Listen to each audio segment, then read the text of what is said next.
Booker Washington Hornet fans, the Booker Washington Palm Squad, coached by Sarah Walker.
I don't know if it's a swirl or what, but the Hornet defense will be taking the field first. And Skillings, one of the things that I heard Coach Goodman talking about this week was the number of injuries that we've had. I know we had people injured the first game we did. We've gotten some people back. Other people have gotten injured. So we're going to have to talk about that tonight. I don't have a roster for East Central, so here's the first RPO snap taken by the running back, number 1. He gets it, picks it up, takes it around the left end. He's strung out and finally run out of bounds. He ran right to the down marker on the left side, on the far side, Hornet fans. He's going to be taken out of bounds. Don't think he's going to have very much. Oh, I do have an East Central roster. So that was number 1, Devin Schuler on the carry. He's a junior running back. They're going to give him credit for 1 yard. It's going to bring up second down. Well, actually 2 yards is what they're going to give him credit for. I didn't see that. Man, he was swarmed over there by a host of Hornets, and that's the one thing about Booker T is that defense is always going to be stellar. Here's a direct snap to quarterback number 2, Brandon Thompson, and he's running the Apollo sweep, but he's going to be taken down by number 1, Keenan Farley. TU commit Keenan Farley, who is all man with capital A, capital L, capital L. And Farley is having a great season, man. He's been balling, man. He's definitely letting his presence being made known. And wearing that number 1, he letting them know. Hey, that's the cat that you want coming off the bus first, because he's going to let the opposing team know it's going to be a long day. Keenan Farley averages 1 pass pass to him a game, and he's going to take that to the house every single time.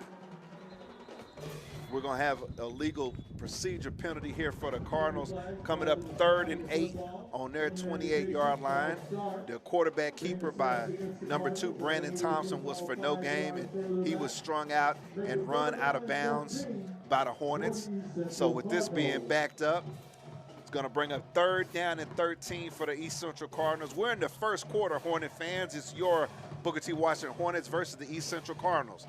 Here's a pass out to the far side, and it's don't know who it's intended for because it's incomplete, thrown over everybody's head, and it looks like the Hornet defense is going to hold and set up the first punt of the night. So, Skillins, we haven't talked about it. What do you think about this version of the Hornets from what you've seen so far? Man,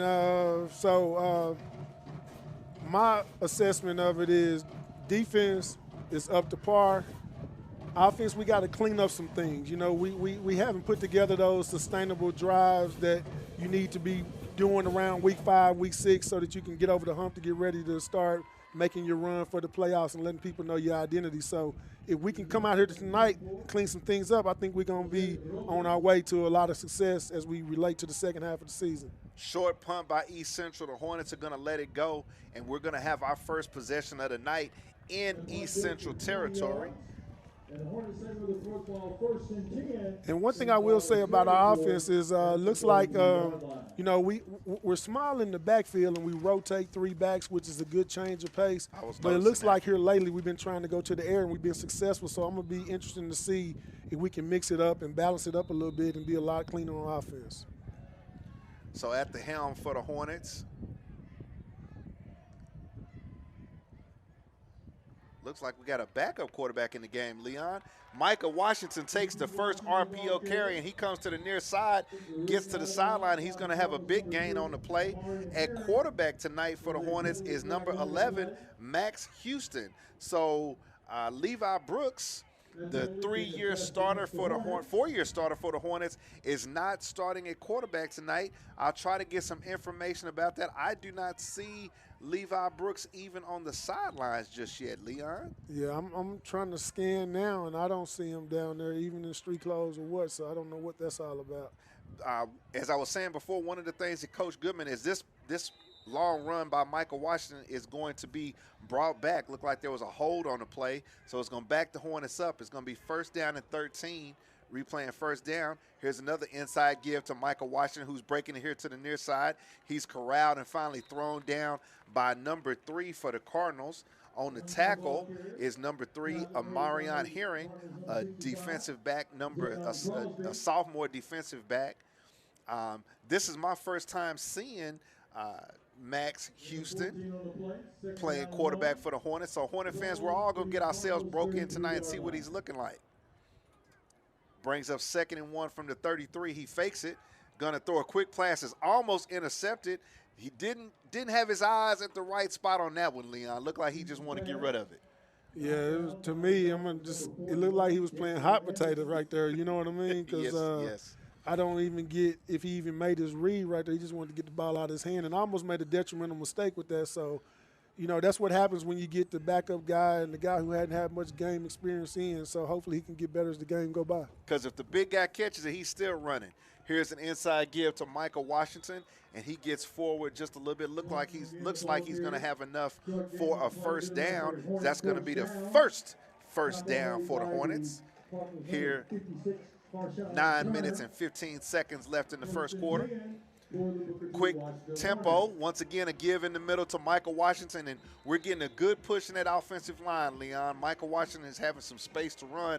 Looks like that zone blocking scheme up front is giving him plenty of space to make a decision as which way he wants to go.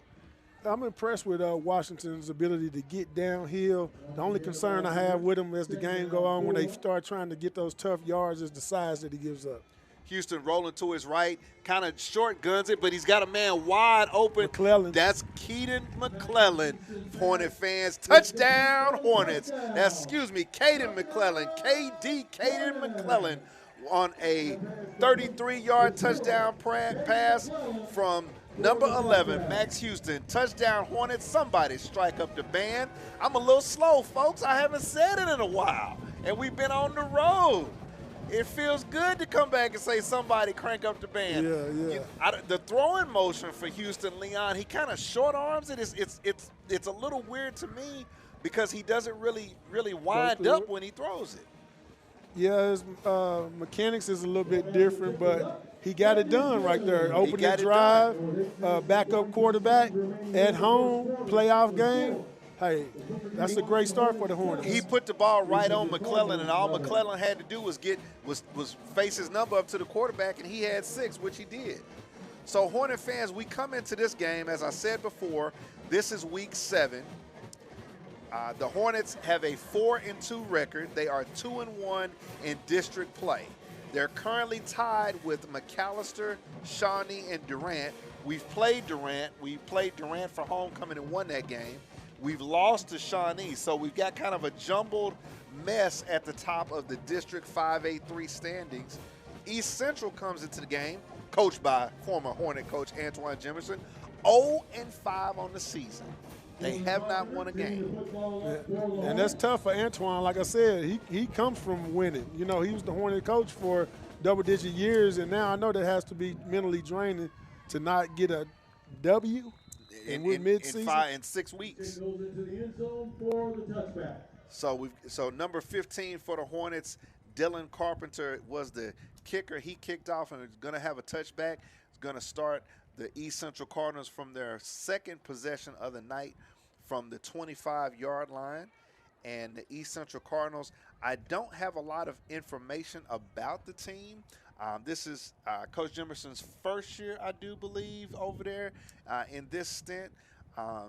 East Central has been second year. East Central, as I said previously, has been the Hornets' biggest rival in years past, but with the realignment due to conferences and districts and going from 6A1 to 6A2 and now back to 5A, the Hornets haven't regularly played East Central in a number of years. So the East Central Cardinals have a man in motion. Here's a snap, gonna give it on the RPO and immediately wrapped up by big number 55. That's Tatum Tolles. He immediately wraps up the running back for the Cardinals, and that's gonna be a loss on the play. Gonna wrap him up for probably a loss before they blew it dead of at least 3, maybe 4.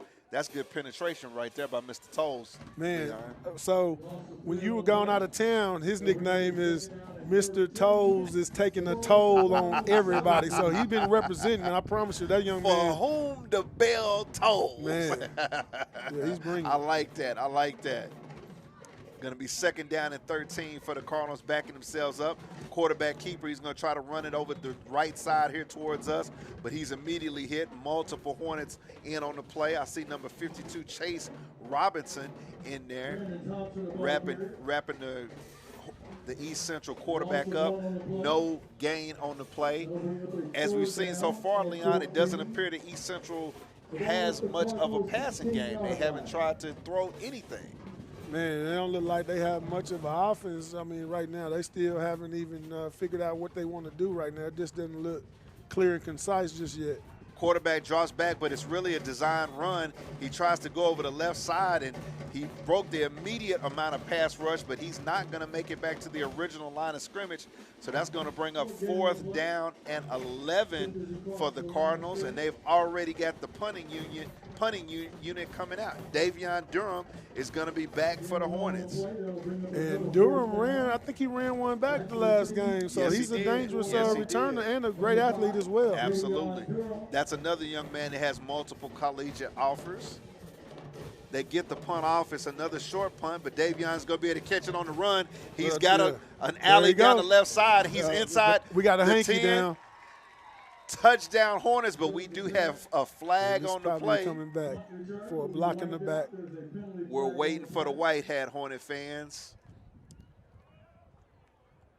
It is going to be on the Hornets. There's a personal foul, going to be a block in the back, and that's going to nullify the touchdown. I was ready to strike up the band from Davion Durham. Is going to have about a 35-yard punt return touchdown. I mean, he immediately got it. And Leon, as you and I both know, when it comes to football, the thing that the kicking team never wants is for the return man to catch it on the run.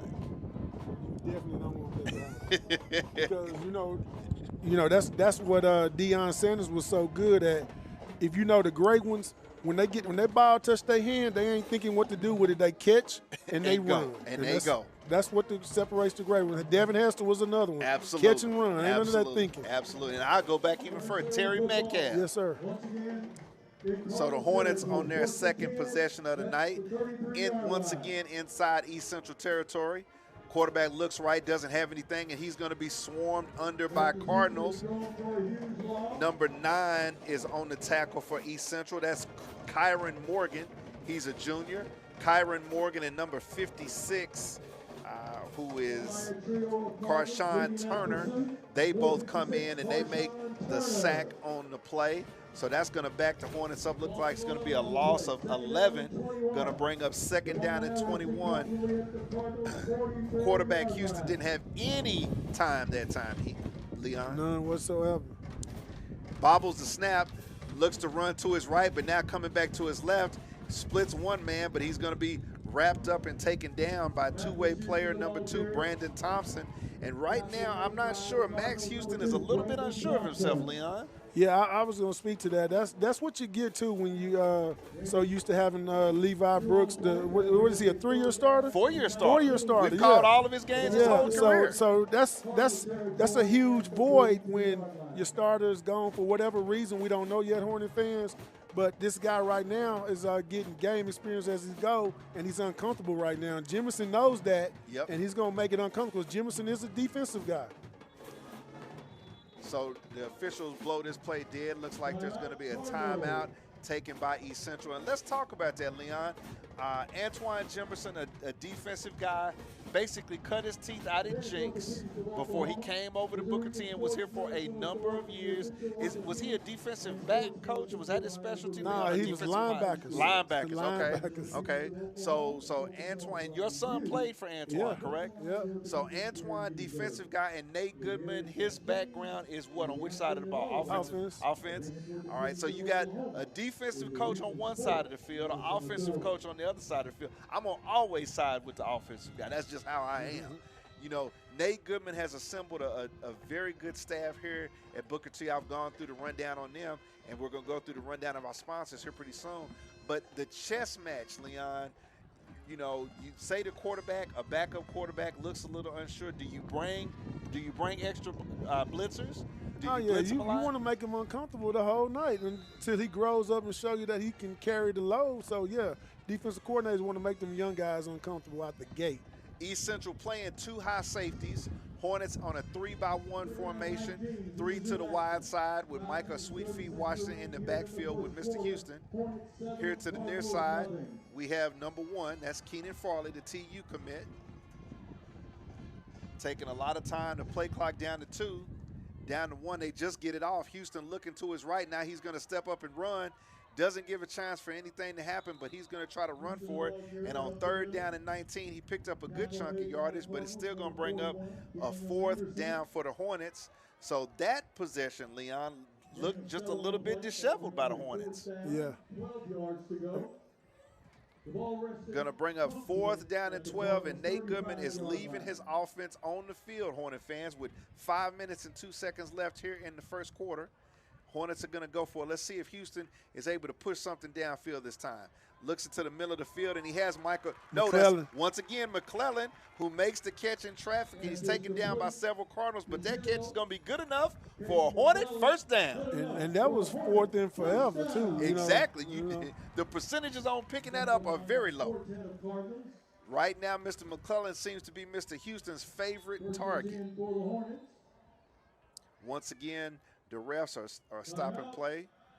Looks like this time Coach Jefferson is going to call a timeout.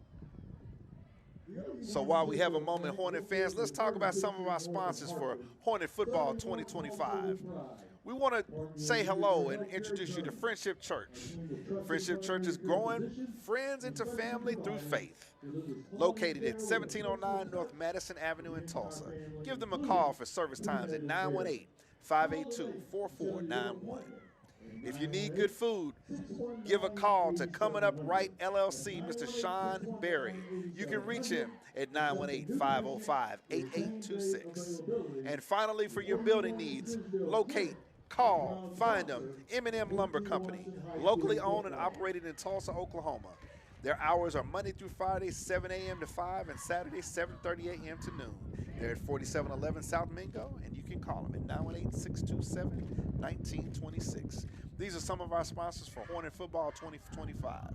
So, Leon, Hornets pick up a long fourth down play. Now they're in the red zone.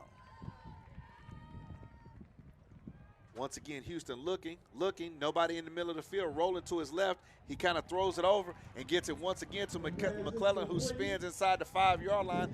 He's still fighting for yards, and he's taken down by a number of East Central Cardinals, but that's going to once again be good enough for a first down inside the 10-yard line. It's first and goal for the Hornets. You know, I'm impressed with McClellan. He was injured for the first part of the season, and the collarbone. Yeah, came back, scored in the last at homecoming, Yep. and he's been hitting the ground running ever since. Yep. So he's back in stride. Max Houston on the give to Michael Washington, who weaves his way in. Touchdown! Somebody crank up the band. Touchdown Hornets! With 3 minutes and 58 seconds left in the first quarter, your Booker T. Washington Hornets have now taken a 2-touchdown lead against the East Central Cardinals. A nice drive here by the Hornets that started off very unsure with the play of quarterback Max Houston, but Houston is basically finding out that his favorite target is Caden McClellan and giving the ball to Michael Washington. Yes. And they hadn't disappointed yet, so, you know, it's like feed me till I want no more. Keep feeding. I'm hungry, so feed me. Snap is back, hold is down, kick is up, and it's good.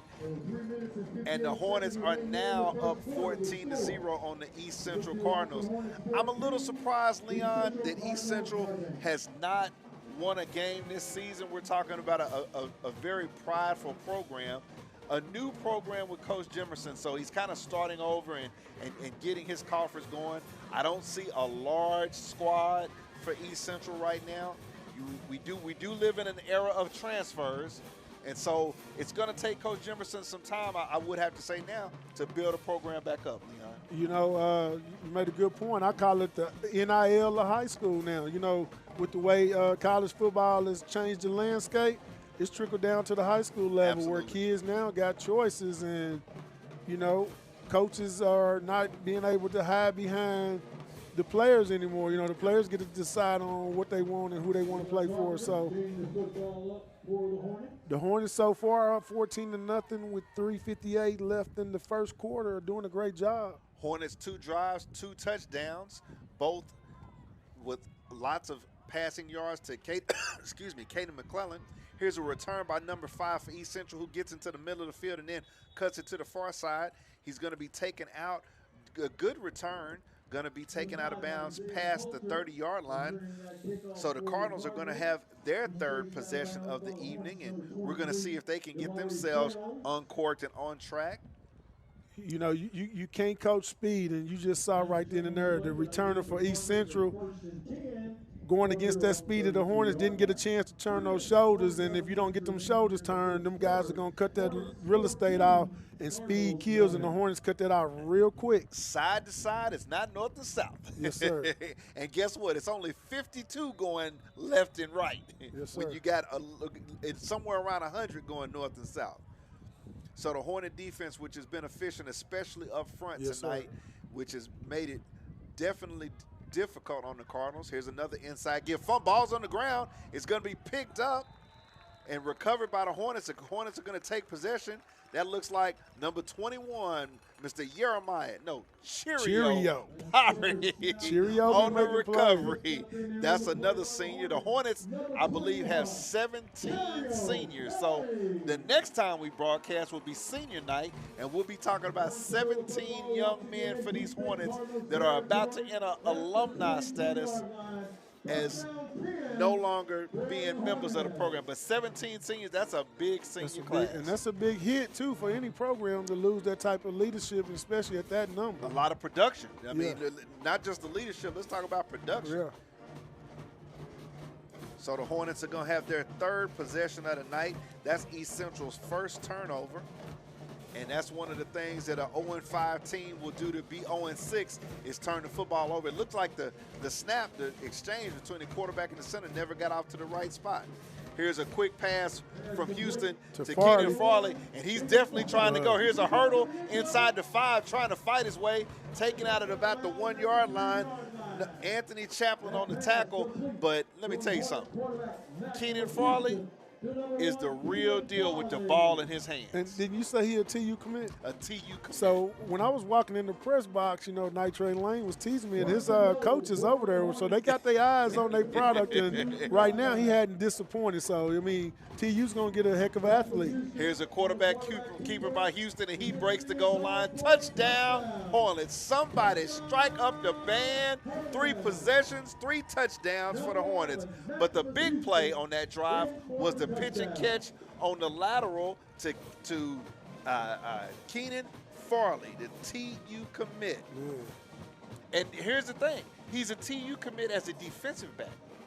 He's slated to play on the other side of the ball when he goes to TU. So I don't know. The coach at TU just might need to, have him another wide receiver in the stable, because when that young man has the ball in his hands, he is electric. Yes, sir. The snap is back, the hold is down, and the kick is up. 3 minutes and 15 seconds left in the first quarter. Your Booker T. Washington Hornets 21. The East Central Cardinals are getting blanked. The Osage Casino Hotel is a sponsor of Hornet Football 2025, located at 951 West 36th Street North. It is your heart for gaming in the heart of North Tulsa. Give them a call for all of the services and goings on at 877-246-8777. We want to spotlight Westview Pediatric Care and Westview Pharmacy at 3606 Martin Luther King Jr. Boulevard. Give them a call for your pediatric care and your pharmacy needs at 918-425-1960. Sponsors of Hornet Football 2025. Hornets kicking off for the third time tonight, off to a running and rousing good start for Coach Nate Goodman in his first season, coming in here with a 4-2 record. We are in the heart of district play. Kick is here on the near side, and he's put 2 kicks in almost the same spot for a touchback. So, Leon, just to let our fans know, your regular season record, well, your record in the first 3 games means absolutely nothing. Everything as far as playoffs counts on your district record. So whatever you did in the regular season to get to your district play, you start all over in district. Right now the Hornets have a log jam with 3 other teams. East Central obviously is at the bottom of the district. How do you think the Hornets look getting prepared for what the playoffs are going to look like? Well, it's unfortunate. Like you alluded to earlier, we thought that East Central, with the rivalry and the rich tradition that they created through the years with Booker T, is not playing up to par, so it's kind of hard to gauge off of this game. But guess what? If we come out victorious, it goes in the win column, and that's an advantage for the Hornets. But like I said, the only problem that I've seen is offensively sustaining those drives and making it clean. But defensively and athletically, we got what it takes. We have the weapons on offense. It's just a matter of play calling, play progression, and who and when to get the ball into whose hands and when and how do we do it. I did just find out that starting quarterback Levi Brooks is out tonight. He's got a bruise in his back, so he wasn't able to go. I'm hoping that we would be able to see him next week. But as a quarterback, one other thing about it is if you got any issues with your core, you can't do the job. And it speaks to the backup, next man up. We know Brooks will come back and assume the role, but if you got the luxury and it looks like so far so good that, we can afford to have your starter take that break because you're going to need them down the stretch when we get ready for the playoffs. So I think it's panning out that the Hornets are doing the right thing by resting them and this guy that's playing right now. And from the position that you played on the offensive line, this is where that unit, because I believe offensive line is the most difficult unit to coach in football.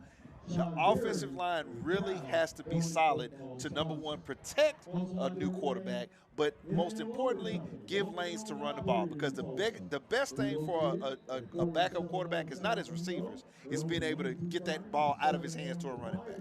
Great point, and a great coaching point. You know, that offensive line is a unit, a family, and I'm pretty sure those guys were communicating with each other for the last week saying, hey, look, we got our backup back here. Let's give him the time and let's protect him at all costs. So you're exactly right. The O-line has to be still in that situation they're panning out.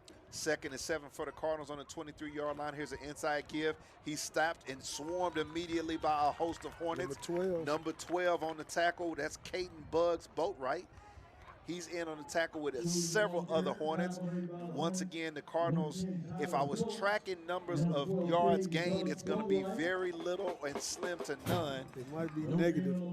3rd down and 8 for the Cardinals. They've been exclusively trying to run the football, and that hasn't been much for them tonight. And they hadn't been able to get to their side of the field yet. The Hornets has been defending home. So far, so good. Here's another inside give to the left, and it's almost as though the Hornets are looking for what's coming, and they're just saying, let's go get it. I notice, looking here from the booth, that number 22 for the Hornets, that's a senior, Boone Garrett Spring, the linebacker, you know, a very integral part of what we do on defense. He's not playing tonight. I look to see him in a knee brace. I see him in a knee brace, so I'm going to try to find out what's his situation. You know, we lost him last season with an injury. The Hornets are dealing with a lot of injuries. Hopefully we can get guys back. So here's another punting situation. Low snap. The punter's going to try to run it. He weaves through and tries to get back to the line of scrimmage, but he's going to be taken down at about the 21-yard line. The Hornets are going to have their 4th possession of the night, and they're in the red zone. Well, we put up a quick strike here. It might be, you're going to see some freshmen tonight. We're going to be talking about a whole lot of stuff. Hornet fans, the offense is coming back onto the field, and we'll say it again. Tonight we're being led by number 11, Max Houston. I'm not sure exactly. I'll try to look at my notes and see what classification Max is to pass that information along. He's in the backfield with Michael Washington split wide in the stinger formation. Man comes in motion. That looks like Durham, I do believe. No, that's Jamion Compton. He gets around the left side, and he takes it in. Somebody crank up the band. It's a Hornet touchdown. Give Mr. 6. And the one thing you don't want to see is that body language from East Central or any of the opponent when you getting it taken to you like this. At the woodshed. And you start, you know, jerking and jacking and all of that. It's too early for that, so you don't want them to tuck it in too early. Exactly. But one of the things that I heard Coach Nate Goodman say, that even though East Central was coming in without a win on the season, they had to play their opponent because, like, there was somebody that you got to go prove something. And that's a good mentality as a head coach. I enjoyed hearing him say that. You make no apologies, right? I mean, it's all equal when it comes to your week of preparation. So you get out here on Thursday and Friday night, this is payday, you know? Exactly. I love the way you say that, Lynn, because that's what it is. Snap is back, hold is down, kick is up, and it's good. With 59 seconds left in the first quarter, your Booker T. Washington Hornets 28, the East Central Cardinals 0. And you did say first quarter, right? The first quarter. The first quarter. We play 4 of them, but in this number 1, it's 28-0. Hornet Nation, you did hear what BP just said. In the first quarter, it's your Booker T. Washington Hornets 28 and your East Central Cardinals 0. The OU Wayman Tisdale Clinic, located at 36th Street North in Hartford, serving North Tulsa with pride. Partnering with you in your healthcare journey, the team of trusted primary care physicians and specialty providers delivers quality care with a personal touch for the entire family, including prenatal care. Call today to schedule an appointment at 918-619-8700, accepting new patients with same-day availability. Another one of our sponsors for Hornet Football 2025. And Leon, you know, you brought up a point as we're seeing the kick once again. He's been very accurate of locating that ball here to the near side and putting it in the end zone for a touchback.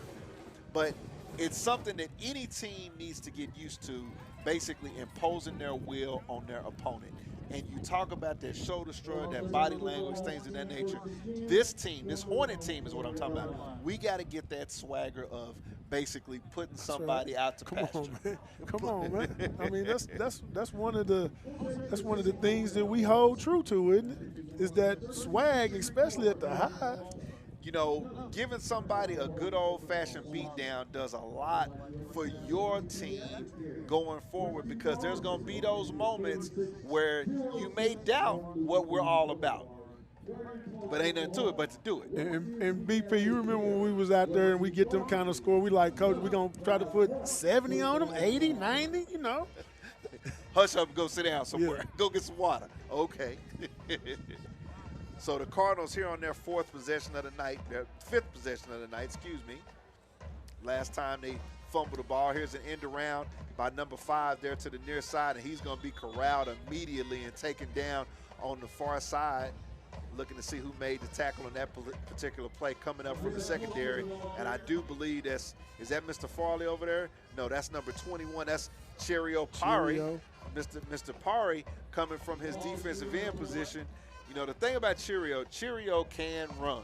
And having the ability to run at the defensive tackle position and cover a lot of ground makes a huge difference, Leon. And he has the size and the frame for it. He's a man out there. Yep. So with that tackle on a loss for the play, that brings up a loss of 3. Going to be 2nd down and 13. We're nearing the end of the first quarter. Hornets 28. East Central 0. Here's a quarterback run over the left side. Going to be a first big gain of East Central on the night. Looks like first down. Huh? Looks like it might be enough for a first down. Quarterback keeper by number 2. That's quarterback Brandon Thompson. And with that is going to be East Central's first down of the evening. And what they're doing, Leon, is just basically lining up, snapping it, and telling the quarterback, go find somewhere to go and see if you can get there. That's the game plan right now is do what you can. Do what you can. Oh, man. Oh, that's rough. That's rough. Yes, sir. Boy, let me tell you. Woo, Hornet fans, you know, those are those days, you know, when you was a young Hornet playing scout team and running the other team's plays against the guys that we played with, and you saying, I don't care what's on that car. We can't run that against him. Do what you can. I remember, do what you can. Do what you can. And let's be honest, what do you tell your team when you're down 28-0 going into the second quarter? Ain't no motivation in that, is it? The only motivation is we got to work on the things that we can control. And what we can control is, first of all, the line of scrimmage. And right now, the front 5 for East Central is not stopping anybody from the Hornets from just basically running through them. The Hornets is just projecting their will, having their way. The band is having a good night. It's, once again, Hornet fans, a very windy night, a strange windy night here in October. Going to be 1st and 10 for the Cardinals. We switched ends. Quarterback's going to be rolling to his right. He's looking to throw, but he's getting the edge. He had a man through it behind him. The quarterback for East Central is, once again, number 2. Number 2 is Brandon Thompson. Thompson tried to get basically out to his right side and throwing towards the direction of Isaiah Coulter, but the ball falls at his feet. And I am happy to see East Central attempting some passes, Leon, to at least try to keep the Hornet defensive front honest. One thing I'll say about that front for the Hornets, they've been bringing it all year. When your front is bringing it, it makes it easy on your back. And the Hornets been getting a lot of opportunities on the backside because of their front. And that front is led by number 13, Dwayne Jones, a junior, who's already in the backfield. Basically, here's a rush, and Dwayne Jones is part of the Hornet attack that gets a sack. They're going to be taking down Mr. Thompson for a huge loss right there. Dwayne Jones is a junior, Hornet fans, and I think Toes was in on that 55. And somebody told me that Dwayne Jones has 28 offers currently. I know he has quite a few, but I didn't know it was up to 28. But yeah, he definitely has some offers. 28 offers for Dwayne Jones, and he is a junior. Son of Harold Jones, who graduated in '93 from here at Booker T. He has been a monster for this is his second year of being a monster. Let's be honest with you. We weren't calling the games last year, but that young man was doing it. So once again, Dwayne Jones, This time they try to run the screen pass. It's complete, but with nowhere to go. The running back for East Central can only try to weave his way and find out that I need to just go ahead and take a knee and get it on the ground. 10 minutes and 58 seconds left in the second quarter. It's going to bring up 4th down and a quarter of a mile. So the Cardinals will be punting. Dropping back for the Hornets is number 5, Davion Durham. Durham had a punt return for touchdown that was called back by a penalty the last time he touched it. So once again, he's looking for the short punt from the Cardinals. Cardinals are punting to the north. Snap is back, he catches it. He gets this one off low. It's a squibber, but Durham lets it get between his legs. I don't think he touched it, and it's going to be taken down. This is going to be the first time the Hornets are scrimmaging from their side of the 50-yard line. It's going to be their 5th possession of the night. That's one of the times that just a small miscue on Durham's part. But the biggest thing, he didn't touch it. Right. I have to give some credit to this Hornet offensive line for what I have seen. They've done a better job this year of I'm not going to say protecting 100% of the time. Playing as a unit. But they've done a good job of protecting the quarterbacks and giving guys time to throw. Once again, Houston is the quarterback, Max Houston. 2-by-2 formation. Here's once again a give to Michael Washington, who has a jump cut, tries to go to his left, but he's going to be wrapped up, and he might have gotten back to the line of scrimmage. I do believe they're going to give him credit for getting to the line of scrimmage, maybe a loss of a yard. So that's going to bring up, nope, they're going to, they're respotting it. Back judge is finally getting everything taken care of. So it's going to be a no gain on the play.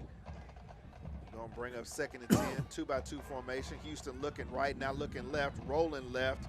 Got to tuck it and try to find something, and he gets nothing on the left-hand side, taken out of bounds by the East Central quarterback, Brandon Thompson. He says, "What's up, player? I know how you feel. Sometimes there's nothing there, and it's a long day." Houston taken out by Thompson. No gain on the play, so it's going to be, the officials have spotted it as a 1-yard gain from the first play we had with Washington. So it's going to bring up 3rd down and 9. 9 minutes and 30 seconds left in the second quarter. Hornets have 2 wide receivers to the left, 2 wide receivers to the near side. Houston gets it, rolling to his right. He's looking. He lost it, throws it. Several guys in the area, including Cardinals. It was 3 defenders over there. Pass was intended for Davion Durham, and it falls incomplete. And that throwing motion for Houston, I mean, there's no windup to it. I mean, if he was a basketball player, you would say he's got a quick release. Or he's trying to improvise like Mahomes or something, but he's doing it with the deep ball. That ain't working, you know? That one went up like a wounded duck, as my dad would say. It had some air up under it, but the accuracy on it was not there. That ball could have fallen into enemy hands quickly. And that's the point that you were talking about earlier when I was when you were asking me what were my thoughts. The offense, even though you're up 28, there's no time to let up. You got to execute. Like you said, put your foot on them now, and let's see what you still got. Let's go. Once again, 3rd down, 4th down. Hornets going for it. Houston rolling to his left. He's a much better runner than he is a thrower at this point in his career that I see. And Houston is able to get the edge and run for a 1st down. And that's going to basically, once again, move the chains for the Hornets. Hornets, by my calculations, have 3 first downs on the night. A lot of the damage we've been done has been on big hitter plays, and then we either scored or we scored the next play. And then East Central giving us the short fields that's been to our advantage too, you know. We've had 2 drives that started in the red zone, one with a fumble and one with a punt return. So the Hornets are now going to be scrimmaging from East Central territory. And, you know, Leon, there's nothing wrong with being in a situation here in district play where you're playing the backup quarterback because, like you say, it's next man up. You've got to get weapons ready. And the young man can run. So, actually, that was not good enough for a 1st down, Hornet fans. There's going to be a turnover on downs for East Central. And this is their 6th possession. Quarterback gives it on the cross play, and he ran into a wall once again. 10. Taken back down by number 10 for the Hornets. That's Tyler Phillips. Came up On from the that safety, interior from that corner position out there. That's impressive. And that's the thing. The Hornet defensive backs are not cheating up. They're not worried about somebody throwing it over their head. We are cycling some younger guys into the game. I do see some reserves now. Which makes sense. I mean, you got to comfortably, you don't want to lose none of your starters on the fluke because it's getting meaty in the district now. You need everything and you need all your horses. Number 23, Damari Sales is here at the cornerback position nearest to us. I know he's a new face in the game. Here's a fake inside. The quarterback's going to keep it. He's trying to get outside, which he does, but he's taken down by number 19. That's Tyron Taylor. 18? Yes, sir. So that's Braylon Jefferson. Appreciate you on that. Check that. 18, Braylon Jefferson is able to take him down, but I do believe that there was a penalty flag on the play. It's going to be against East Central, so that's going to back him up a little bit. 8 minutes and 34 seconds before halftime, Hornet fans. Hornets up 28-0. Number 18, Jefferson came from that outside linebacker position and pursued to the ball like Shot Ray Lewis. You know, it was picture perfect. That's what you want them linebackers to do, is to read and react, and he did just that. Got down the line of scrimmage and made a play. With the penalty, that's going to make it 2nd down at 21. Now the Cardinals are scrimmaging from their 35-yard line. Bunch formation, man in motion. Going to fake it, try to option to his right. He pitches it. Once again, running down the line are several Hornets. He's going to have a few yard gain on the play. 23 forced him out. And that was a nice little play right there, Leon. That was a play that I haven't seen East Central run just yet. Running him out of bounds, that's Damari Sales. He moved over to the other side and made the push out over there, but East Central was able to get a few yards. It's obvious from a talent standpoint that Coach Jimerson is trying to basically build this program up, but that was a little eye candy in the backfield to keep everybody honest and then run the option. Keenan Farley back in the game at cornerback this now for the Hornets. Quarterback drops back under a big rush, and he just gets rid of it immediately. Number 10, that's Tyler Phillips. He came with that heat. Yeah, that's saying it politely. Yes, sir. He came with nasty intentions for anybody with the ball. Pass is incomplete. That's going to bring up 4th down and 16 for the Cardinals, and they've got the punting unit back in once again. Number 5, Davion Durham is back to receive for the Hornets. East Central has 1 first down on the evening. Snap is back. It's high, but he's got it. He gets it away. This is we got a roughing the kicker on that. Best punt of the night. Durham has it once again on the run, looking to get to the near side of the field, and he's taken down. But we do have a flag on the play. You're saying it's going to be roughing the kicker, Leon? You know, the referee has a tendency when that kind of happens to sway to the to the team that's getting drugged like that side, you know. The White Hat tonight felt that there was a little bit too much extracurricular. But the thing about it is that I'm just seeing is that the punter for East Central is a little bit slow on his delivery, to be perfectly honest with you. So the timing was off with the high snap, and then he's just real slow and deliberate with his soccer-style punt, or his Aussie-style punt. And it looked like he looked like he has the fundamentals of a fill-in. I mean, just to be honest with you, because it's nothing there, and it's taking him way too long to, once he receives the ball, to get that foot and point of contact type of relationship. So you're exactly right there. It's an Aussie style. I mean, so he's and the thing about Aussie style, you're dropping it and you're kicking it, you know, when the ball gets to its lowest point, which normally helps speed up the process, but it's very slow. So the Cardinals are going to have another possession here in the first half. Quarterback drops back, throws into the middle of the field. It's scoop caught, but it's going to be incomplete. Davion Durham back there from the safety position almost had an interception. Now, I was impressed. That's the first time I've seen quarterback Brandon Thompson unleash one, Leon, and he's got a nice little arm on him. Yeah, he let him zip there. I mean, you know, Coach Jimerson, I do believe at 28-0, you're going to have to give the man a chance to go ahead and try to do something for you. You've got him back there. Let's see what he can do. I understand the Hornets have a lot of talent in that defensive secondary, but there's got to be some way that you can find a way to soften that defensive lineup, because right now with the pass rush that they're bringing, there's no fear in their mind to just basically go get him, and they're not giving him any running lanes to run in. So he's already back there in the pistol position. Let him throw. Here's a backup quarterback who gives it to Thompson, and he gets nothing on the play. Once again, that defensive front for the Hornets is very stout 18 tonight. again, Jefferson. Very, very stout tonight. That play was by Braylon Jefferson, number 18.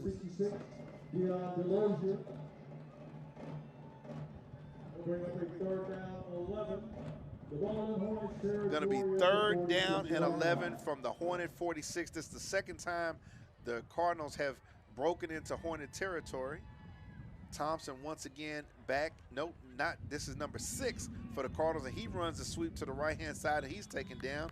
So the Cardinals are, they went with, number 6 is Ashton Vang. I would have to say he's the backup or the other quarterback. He might be their running quarterback. They try to run him, and he doesn't pick up enough, so that's going to bring up 4th down and 9 for the Cardinals.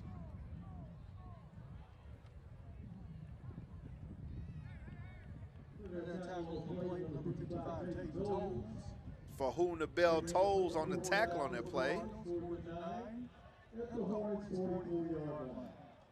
6 minutes, 8 seconds remaining here in the second quarter. Here's the snap. Once again, Thompson back in the game, and this one is picked off by Durham. He's trying to get to the sideline, he sees and the he real has estate. it. Somebody might need to strike up the band, but Davion Durham is taken out of bounds. That time, Thompson just allowed his eyes to deceive him, and Davion Durham was able to pick that one off. I give the man credit for trying to get something going, but sometimes you have to hold that safety with your eyes, and he didn't do that, Leon. Yeah, and in desperation, you kind of lose focus on your fundamentals and all that, and you're just desperate for anything. And like you said earlier, the coach is like, just make something happen. So Davion Durham with the interception, which makes the second. And we got a flag down, too. I didn't see that. Did you see it over here on the 40? There is a flag down. I don't know if they're going to call a personal foul for After a the hit, fact. but I think the They interception was is going to alluding to it, stand. too, yeah. I think the interception is going to stand. Personal It is foul, a personal foul, dead ball foul, Oh, but both they're penalties offsetting. offset. So, yeah. Going to be the Hornets are going to take possession of the football after the interception, but the run back for Davion Durham is going to be nullified on that particular play. The Hornets are going to have their 7th possession of the evening. Once again, going to be led by quarterback Max Houston, number 11. Max Houston has had a decent outing tonight, Leon. He hasn't done a lot of damage throwing the ball, but I think this gives him an opportunity to get more comfortable. You've got a single safety now, and you might have an opportunity to send Keenan Farley deep. We might get a chance to see how far Mr. Houston can throw that thing. And it gives you when you got the luxury to be up like this, it gives you an opportunity to give him those game reps and that live action too. So really, if you're the offensive coordinator, you really want to get in that playbook and treat this as if we don't have Brooks at all, even though we know we're going to get him back. But you want to run this thing like you're in a regular real game, like this. We're in the district. That's right. Let's see what he can do. Here's another give to Michael Washington, who comes to the near side, cuts in, cuts out, darts vision. out. Good vision, Ooh. cuts back, gets almost to the sideline. He's going to be Sweet taken feet. down. Sweet Feet had beautiful vision on that particular run, Hornet fans. I mean, as soon as he would cut up the field, he would dart outside. And that was allowing him to basically just get himself enough space from every Cardinal defender to get an extended run to give yourself a Hornet first down. Here's Washington going left, looking for a block there on the outside. Basically splits defenders. Going to be good enough for another Hornet first down, and the Hornets are matriculating down the field with 5 minutes and 22 seconds left here in the second quarter. I'm impressed with Washington. Once he gets his shoulders turned, he's getting that pad level down and get what he's going to get. And he already keep his feet churning, so that's a great effort by Sweet Feet Washington. And you bring up a good point, Leon, and we want to talk about that about Micah, is having his shoulders upfield. Houston drops back. This time he's throwing it to the hash. Here's a nice pitch and catch to number 6. pass is complete to Javion Compton. The ball was a little bit behind him, but it was in a good spot that Compton was able to go up and just catch it and get down good enough for another Hornet first down. And Houston's getting comfortable back there a little bit now on this drive. It looks as though he's seeing the routes and the people that are open. We've got McClellan to the far side of the field. Here's an inside give over the left side, but he's going to be taken down, and we've got a flag from in the backfield, so it looks like it's going to be a hold by the Hornets. It's going to bring this play back. So on first down, it's going to be more yards for the Hornets to overcome for the next first down. 4 minutes and 36 seconds left in the half. Hornets 28, East Central 0, and East Central has more questions than answers at this particular time. Leon coming into this game without a win, and I think we see why. For sure. Hornets in the stinger formation, 2 wide receivers to the far side. Here's another give to Compton.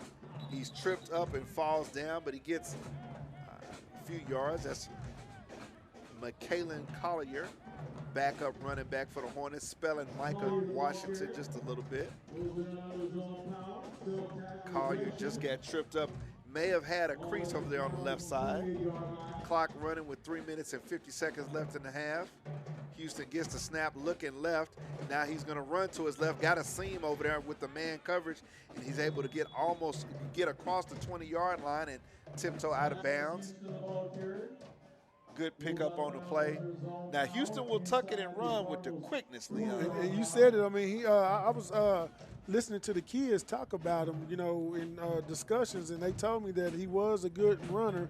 And I think, what is he, a sophomore? I will look it up. I will find it for you here in a minute. I'll get it somewhere. Well, whatever. I mean, if he can work on it and get polished in his passing game, he has all the tangibles, though. You know, nice size and all of that. Yeah, he's a freshman. Great athlete. Oh, he's a freshman. Yep. Wow. Here's a throwback to Keenan Farley, who gets a block, gets outside. He's looking for the pylon, and he's got it. Somebody strike up the band. Keenan Farley, touchdown Hornets from 18 yards out. You just get the ball in the man's hands. No flags on the play. Let me tell you something. Keenan Farley with the ball in his hands is trouble. And he's a big man. That's that nasty work. But let's go back to what you just looked up on the fact check. You said freshman? He's a freshman. If I can read what I have here in front of me, and I'm going to verify here in a minute, quarterback Max Houston is a freshman. Ninth grade. So, you know, we can kind of lighten up on him a little bit, huh? Yeah, I mean, obviously being a freshman, this is my first time seeing him. You know, the throwing motion may be different, but he hasn't been erratic. Let me say that. Right. It's a different throwing motion, but he's not just chucking it all over the field. He's done a good job, Leon, of putting the ball on receivers, like in their chest. Even that pass on this particular drive, he put over the closer defender and outside of the safety, right on the Hornet, who all they had to do was just go up and get it. And BP, this is big boy football. This ain't ninth grade football. The speed of this game is a lot faster on this varsity level than it is in ninth. So kudos to number 11. Because the young man can run. I mean, the young man can run. I mean, yes, there have been a couple of times where he has not let the play develop. He is taking off and running, but he's not running and losing you anything. He's getting upfield quickly. And as the game goes on, he's settling in. He's settling in. So we're definitely going to find out. We got some people up here in the booth. We might find out a few things, Hornet fans, and we'll be able to give you an update before the second half or after the second half. Here's another kickoff by the Hornets. Here to the near side, we're going to get a return this time by East Central. Trying to get upfield, but he's taken down. And if you dink and you dodge, you just might get laid out. And he did on that play right there.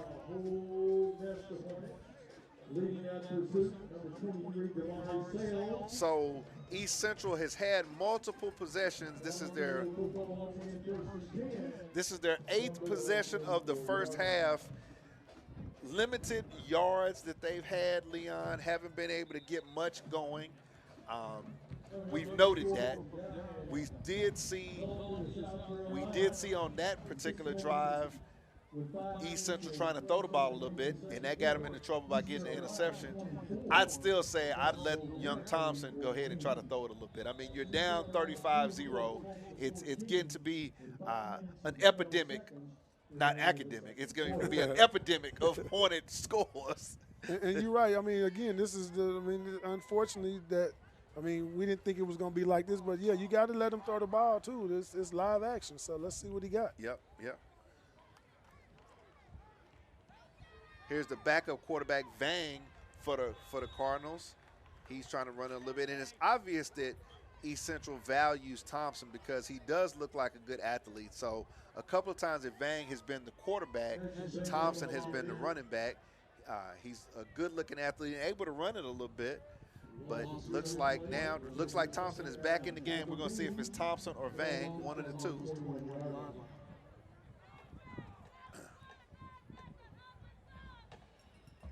2 minutes and 55 seconds.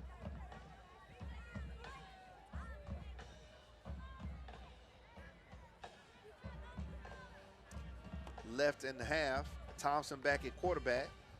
Drops back, rolling to his right, looking right.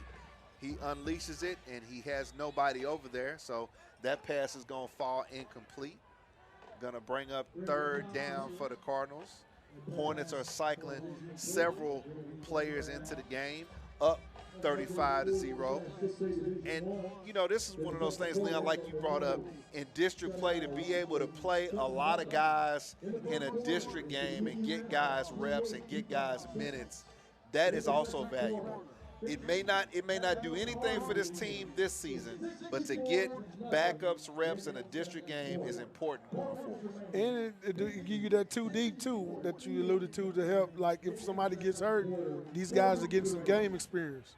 Thompson back, throws it into the middle of the field, and he uncorks one. Now that's a throwing motion. And I mean, he let that one go. It's going to be over everybody's head, Hornet fans. But with a flick of the wrist, Thompson was able to throw that one down the hash. And unfortunately, the young man gave up on the play. But he was able to get that one uncorked. I'm going to be looking here at halftime for some other scores.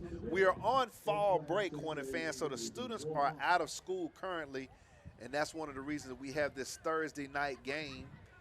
Several district games going on around the state. Here's a punt by the Cardinals. He gets it off. Finally a good punt. He's had many opportunities. Davion Durham trying to set up the return. Comes right now. He goes back left. He's looking for the boundary over there. If he can get a block, he might be able to tiptoe down the sideline. And unfortunately, he tiptoes a little too hard and steps out of bounds. Davion Durham has had one punt return called back tonight by a penalty, but that time he just stepped out of bounds a little bit too fast.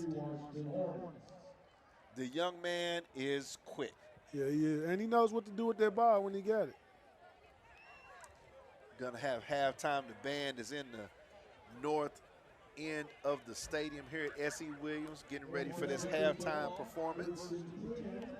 Haven't seen the band since homecoming. Hornets are going to be able to start inside the East Central Cardinal red zone once again. 2 minutes and 15 seconds left in the half. 1st down and 10 from the 16-yard line. McClellan to the far side. 3 wide receivers here to the near side. McClellan does have single coverage. The man is backed off. Houston is pumping, looks to his right, makes a mistake that time by just trying to throw it. The rush was in his face immediately, and now, Leon, we see with some of these backup offensive linemen, they didn't give him much protection at all. None whatsoever.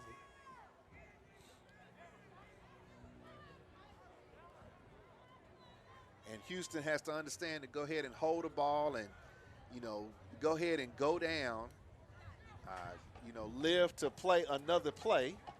Thank you. Here's an inside give for the Hornets.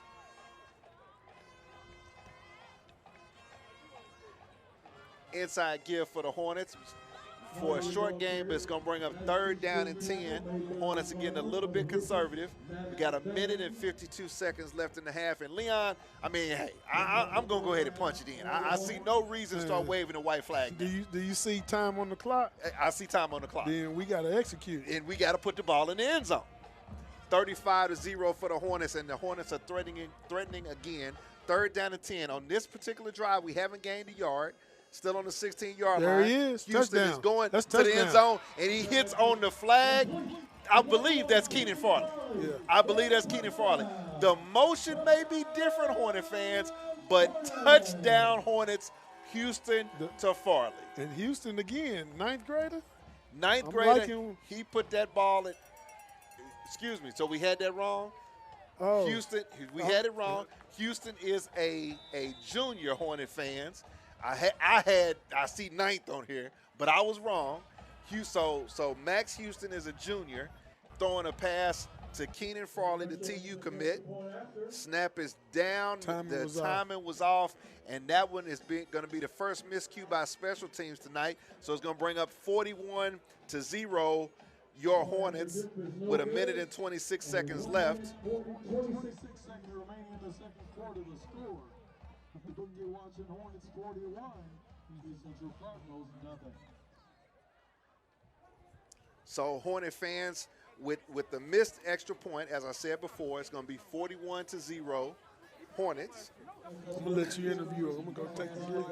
But the thing about it, Leon, the throwing motion may be different, but that was a beautiful pass to the pylon. And, I mean, even though we had the grade wrong, he's playing good football, though, as he started to get this game experience. You see him starting to settle down, and things starting to look better. If you can give Houston time to throw, I think Houston can be a weapon at the quarterback position. Do we have a quarterback controversy here at S.E. Williams? I'm just throwing it out there. I just want to know. Inquiring minds want to know.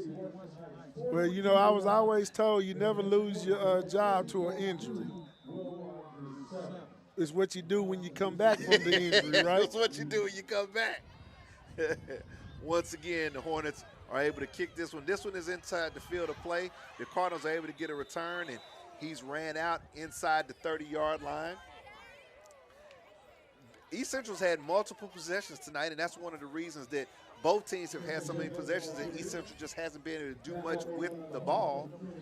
The Hornet defense, just like the offense, is starting to cycle some guys in and give some guys some reps here in a district game that I think is important for everybody involved. We've got Coach Jimerson coming out onto the field. I don't know if we talking to the referees about something, if there's an issue. I'm not sure. We got less than a minute left. No, we got an injured player. That's what it is. We got an injured player here for East Central here on the near side of the field. Oh, that's a Hornet down. It's not a, okay, I'm sorry. I thought it was an East Central player the way Coach Jimerson was coming over there. Let's mention the Nova Star Family Medicine Clinic in the Northridge Shopping Center at 5003 North Peoria Avenue. You can give them a call at 539-424-5943. Getting some of the Jimerson, no. I mean, we Hornet fans. Jimerson had to come over there and give some of that Hornet love. That's a dirty bone. I can't do nothing with that. Yeah. Greetings for Coach Jimerson to Coach Goodman, his protege. And hats off for Antoine coming over here and seeing, concerned about the player as well, though. Up 41 to nothing. Coach Jimerson definitely knows the spirit of the orange and black. So in the spirit of good sportsmanship, he's making sure that the injured Hornet player is okay. Full house backfield for East Central. Yang, the quarterback, trying to get to the edge, and there's a little bit of everybody over there. Coming in from the secondary is number 19 for the Hornets. That's Tyron Taylor. And he comes up and he definitely puts a lick on. If you're not trying to throw it and you don't get rid of, Tyron Taylor is going to come up and hit you. So get rid of the football opposition quarterbacks, because that man, he's coming downhill with bad intentions. That's what you want, too. Get downhill quick. In my day, you would call him a head hunter. Yes, sir. Second down and 10 from the 19, from their own 19-yard line are the Cardinals. And it's been a tough night for East Central. It's been a tough season for the Cardinals. I think they're just more inclined to go ahead and let this clock run out and get us to halftime. We got a special guest coming up at halftime that in the years that Leon and I have done this broadcast, we have not been able to get this individual on the headset, but we're going to do it tonight. We're going to have a special guest coming up here in a minute. At halftime, it's your Booker T. Washington Hornets 41, the East Central Cardinals 0. Bring 'em on in. Bring 'em on. You know, as a matter of fact, we got something even more special. Come on over here. Come on over here. I got several questions I need to ask. Hornet fans, you know, we got a little bit of a transition. We getting ready to put somebody in the headsets, and you know, here's the bad thing about it. Leon and I have sat in this hallowed booth for years and hadn't thought about putting the headsets on the one and only Night Train Lane. Hornet fans, I'm just gonna turn it over to this man right here. Train, how you doing? Man, I'm blessed and highly favored, man. Just is always good. I always tell people all the time, it's better to be seen than viewed. You know, Hornet fans, I mean, they know your voice. I know the story of how you got into doing games, but could you tell Hornet Nation how you started doing football games? Well, I lived in a neighborhood, and so one of the only things to do on Friday night was to go down to now Carver Stadium and watch the Hornets play. And we sneak in through the back fence, and I just became a big fan of Booker T. Washington football. And at that time, a guy by the name of Tulip Mason was the PA announcer for the Hornets, and I really liked his enthusiasm. And I said to myself, you know what, I think I could do something like that one of these days. And I used to watch Howard Cosell and Muhammad Ali. That was the kind of guys that I patterned myself after, and I said, you know what, I like to do that one of these days. And then after Tulip left, a guy by the name of Dale Hogg, who was a sports caster for KOTV Television Channel 6 here in Tulsa. I know Dale. And after he left, you know, for some strange reason, I said, you know what, I'd like to do that. So I told somebody. I don't even remember who I told. Who was the principal? Do you remember? I think it might have been Loretta Collier. Okay. Might have been Loretta Collier. And I said, hey, and her husband was my pastor in Metropolitan Baptist Church. And so that's really kind of how I got started. So 59 years later, I've still been doing Hornet football. I mean, I've only known your voice doing games. My grandparents lived off of Exiler. That is a stone's throw from here, okay? And as before I was old enough to come to games, I would hear touchdown Hornets and always went. So you had a lot of folks that always grow up loving the band. You see what I'm saying? Right back. As a football playing kid, I loved what you did because that was the enthusiasm to what you saw on the field. Exactly. And so for my whole time being a former player here, that's the only voice I ever knew. And, you know, I've heard that amongst a lot of people, particularly those who are in the little older generation. They've told me, man, your voice is the only voice we've ever heard. And I guess 59 years covers a lot of lives. You know what I mean? It does. 59 years in the same booth, basically doing the same thing that I love. So I know you get asked all the time, who's the best player you've ever seen do a game? I know there's a number of them. Boy, I tell you what, I'm glad you asked me that. Because I think of guys that people don't even know about contemporary. I think about John Winesberry. All right. I think about Thomas Zachary. Okay. Most people don't even know anything about those guys. I think about a guy by the name of Bo Tiger. Floyd Bo Tiger. Floyd Bo Tiger wound up going to your school, Oklahoma State, playing over there. Yes, sir. Of course, another guy who played on defense wound up going to University of Oklahoma, a guy by the name of Booger Paul Parker. Yes, sir. Booger Paul. Nobody remembers Booger Paul. And the guy's name was Booger Paul. Booger Paul Parker. He played here. Of course, Granville Liggins. See, those are guys that I go way, way, way back. And then, of course, we've had Ronaldo Workson. We've had Felix Jones. And we've had Michael Harris. And we've had Melvin Gilliam. Man, I can go on and on and on because they always ask me, who's the best? Man, there are too many of them. Too many of them. Look at all the guys. Yes. Well, we've had 16 or more players playing in the NFL. That's correct. Okay, that's a lot of talent that's played on this field and on that field that we talked about earlier over there at Carver Junior High. A lot of great Hornets have played football. Is there a here. game that stands out to you? Well, a game that stood out was a game that Melvin Gilliam scored a touchdown. I think that might have been 1983. 1984. 1984, I do believe. Melvin, Talk about it. Melvin Gilliam dropped back to pass. Ladies and gentlemen, Melvin Gilliam, he could score. He's at the 40, 25, 20, 15, 10. Touchdown! That game, for my contemporaries, for my generation, because I think we were freshmen at that time. So at that time, freshmen didn't suit up varsity. Exactly. It was totally different. Exactly. But we had one of my classmates was a trainer with Coach McGee. He was the only one of us that was on the field, and it was so much electricity in the stadium with you making that call. Yeah. But it was electrifying because that was at the end of the game.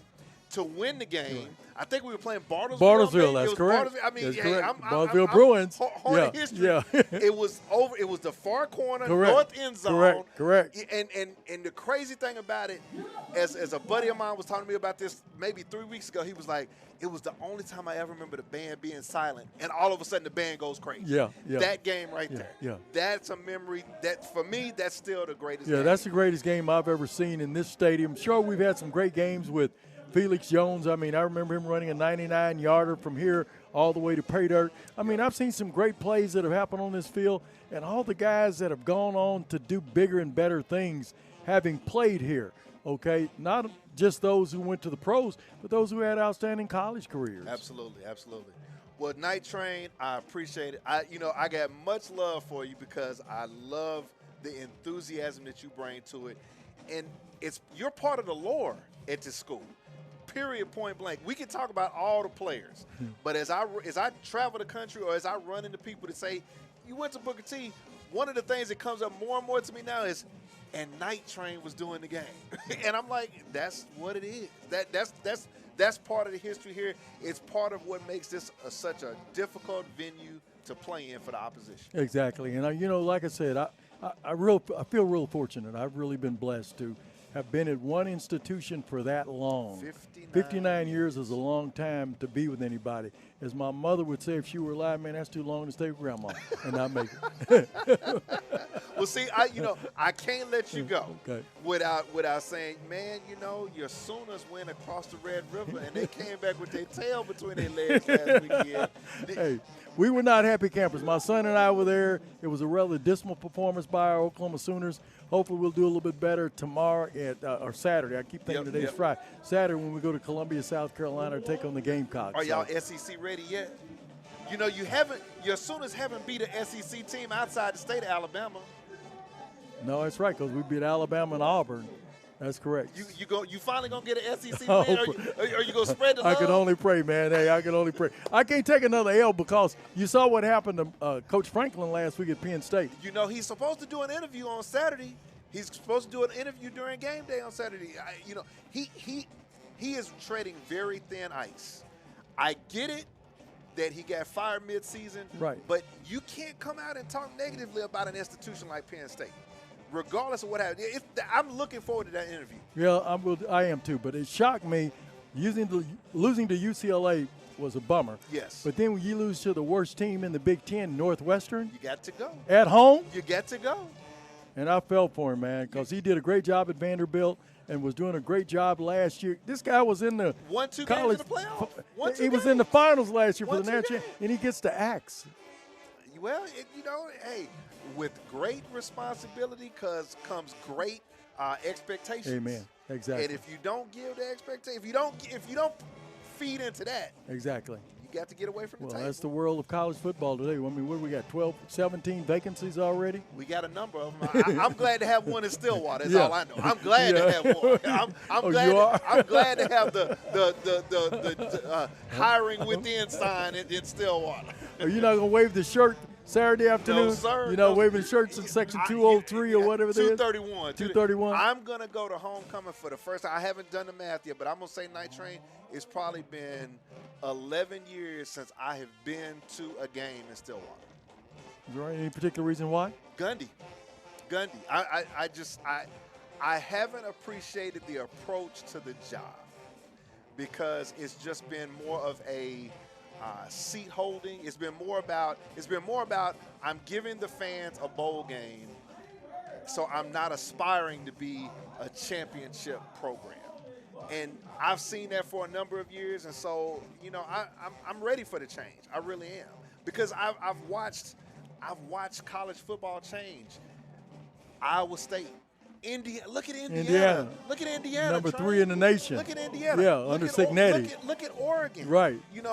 I mean, you have programs that have made a decision. We're going to play at the highest level, and we're just grinding our wheels every season. Exactly. We're gonna win whatever the minimum is to get to a bowl and go to a bowl. 6. We're gonna win 6 and go to a bowl. Be happy with that. I can't do it. This is where I came from. Exactly. This is where I came from a winning institution. We're accustomed to winning. It was. Hey, I came from the era of if we didn't win state, it was a failure of a season. Fact.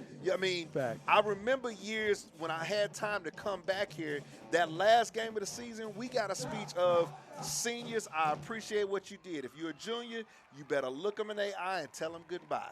You got work to do because we're not putting a ring on our finger. And that's the spirit that we had. Right, and that's tradition. See, that's tradition, and that's what comes with playing in an institution like Tulsa Booker T. Washington High School. So it's you know when the state championship weekend is. Exactly. And if you're not packing your gear on that Greyhound to go to Stillwater and play, there's something wrong. Amen, bro. Something wrong. Amen. That's it. Hornet fans. Yeah. Night Train Lane. Appreciate you, brother. I appreciate it. We got to do this once a season. Definitely. Okay. Lord willing. Okay, and the creek don't rise. Yes, sir. Right. Hornet fans, we got 8 minutes left in the half. We got another guest to bring to you, but you have heard from the one and only Mr.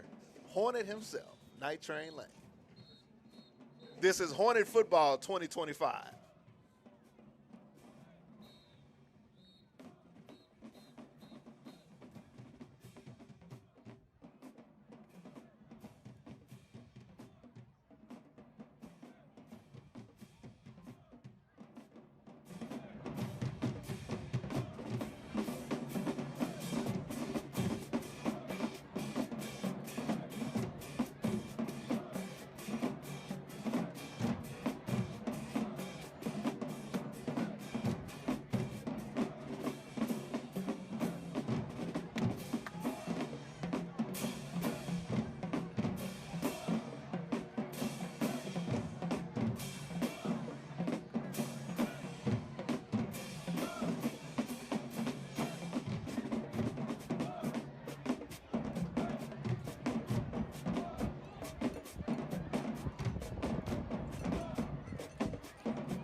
Here's some updated scores in Class 6A Division 1. In the second quarter, Jinx 35, Deer Creek 14. At the half, Union 28, Yukon 13. In the second quarter, Edmond Memorial 14, Owasso 7. In the second quarter, Mustang 30, Edmond North 13. At the half, Edmond Santa Fe 28, Westmore nothing. And at the half, Bixby 71, Enid nothing. Bixby 71, Enid nothing. We're finishing up the half, Hornet fans. The band has put on another exquisite show. I'm going to run down a few scores from District 6A1. The Bixby Spartans are all over the Enid Plainsmen. At the half, 71 Bixby, 0 Enid. The Union Redskins are finally trying to turn it around. They're up at the half on the Yukon Millers, 28-13. The Edmond Bulldogs are surprising folks at a 14-7 lead over the Owasso Rams in the second quarter. No score between the Edmond North Huskies and the Mustang Broncos. And no scores to report for the Jinx Trojans and the Deer Creek Antlers. Pulling up some 5A scores, see if I can find out what's going on close to our district.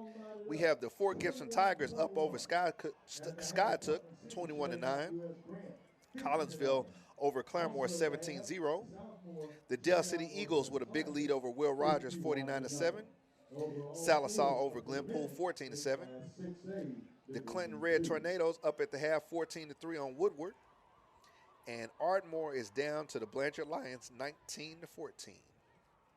No scores for some of our other district matchups. Here at S.E. Williams Stadium, your Booker T. Washington Hornets are up 41-0 on the East Central Cardinals. This is Hornet football. We'll be coming back from halftime here shortly. At the half, Pryor shutting out Nathan Hale, 47-0. At the half, El Reno 14. El Reno 14, Lawton 8. At the half, Shawnee 7, Durant. That's heavy on the do. Shawnee 7, Durant 2. At the half, Collinsville shutting out Claremore 17-0. At the half, Guthrie shutting out Western Heights 42-0. At the half, Dale City 42, Will Rogers 7.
Have an updated score in Class 4A at the half. Polo 29, McLean 21. Polo 29, McLean 21 at the half.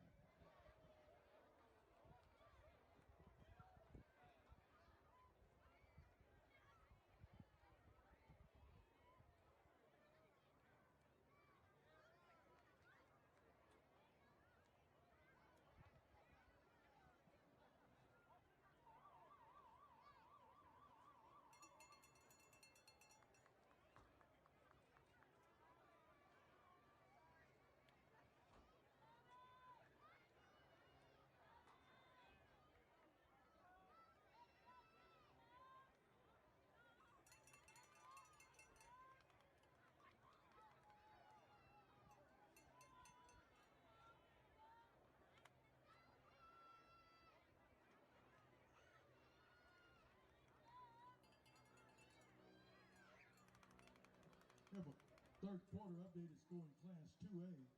In the third quarter, Metro Christian 49, Tulsa Central nothing.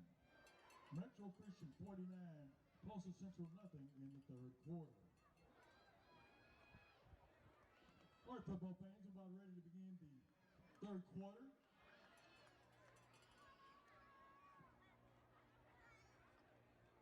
We'll have a running clock, fans, here in the second half.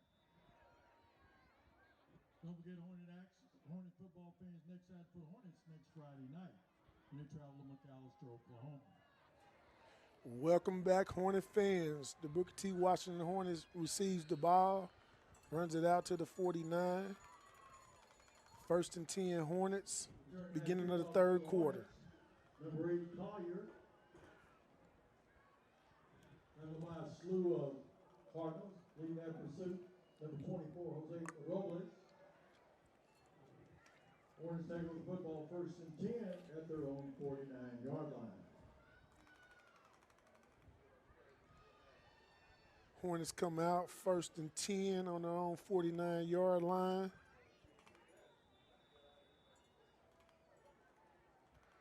Looks like we're lined up with trips at the top, one at the bottom here, quarterback in the shotgun.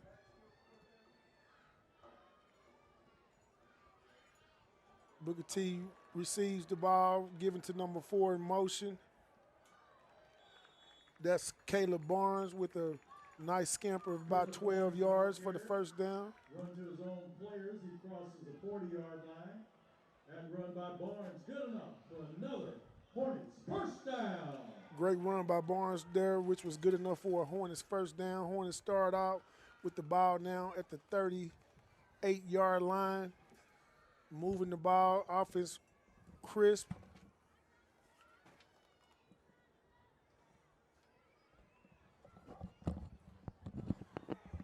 Ball is snapped over the head of Max, but he gets on it in time. Loss of about 12 on that play for the Hornets. Snap. Covering for the Hornets, covering the Hornets. Number 9, Kyron Morgan. Going backwards a little bit, huh, Leon? Yeah, I mean, and that's what we were talking about again. Just playing clean football. Especially when you're a backup. Because the mentality has to be, I can't let my play influence what happens with the team. Right. Second and 21 for the Hornets. Houston steps up, looking downfield. He gets ball into the middle of the field, almost intercepted. Pass was intended for number 4. That's Caleb Barnes, backup wide receiver. Don't know exactly what route Barnes was running because he was just kind of stationary there deep in the middle of the field. East Central player was able to get his hand on it, and that's one of the situations right there, Leon. I know it's a broken play. It's an off-script play. You're off-schedule, things of that, however you want to put it. You're out of phase, however you want to say it, but you want to make sure you're not putting the ball in harm's way.